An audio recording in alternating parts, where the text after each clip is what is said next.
Kumusta Brad? Binabantayan ko yung merkado ngayon kasi gumala ako ng isang linggo eh. Pero yung next important event is on Friday. May isang indicator na i-release na data that will determine whether the US economy is going to redeem itself. Because last month's jobs report, medyo hindi maganda. Bumagsak yung volume ng US. And medyo maraming nasunod dun. Maraming nalugi. Pero now I'm monitoring the pound and the yen pair, which is well, ano sila eh, correlated sila sa euro US dollar, around 90% correlation, which is direct correlation. So yung iba indirect, which is pag umakyat yung isang pair, bababa yung isang pair, but this one, pag umakyat yung isa, aakyat yung isa.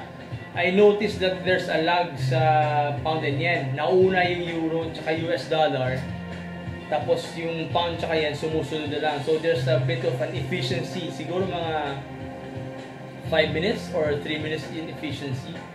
But that's risky because sometimes yung lag hindi siya conclusive, and it can give you a false indicator that kasi di ba 90% probability or 90% correlation, yung 10% din yung standard error. So yung 10% hindi all the way susunod doon. But then again, 90% the probability is quite appetizing and appealing for this tolerant investors. Market makers will be right back in 2 minutes. And with us will be Alan Blind, or the Kamote kong bloopers, puro commercial. Vice Chairman of the Federal Reserve, will be talking about austerity. In Europe, they're resolving their austerity questions, but are we the follow up ko sa huka ko pag wala ng charcoal. talking about it? Ito, Barbell version 2 on Fatty version 2. Puro version 2 ah.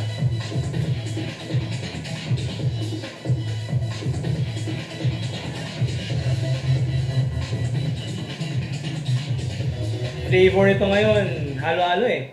Japcorn, mga Bianca, tsaka butterscotch.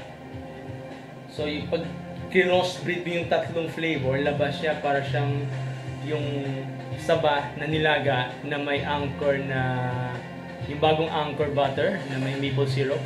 Usang ama, panalo talaga. Kaya nga napapa-chain vape ako dito eh.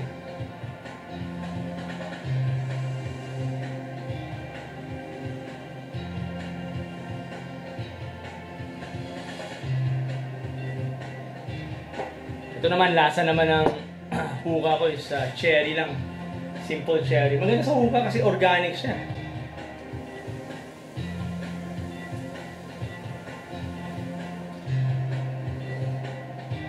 Mahina.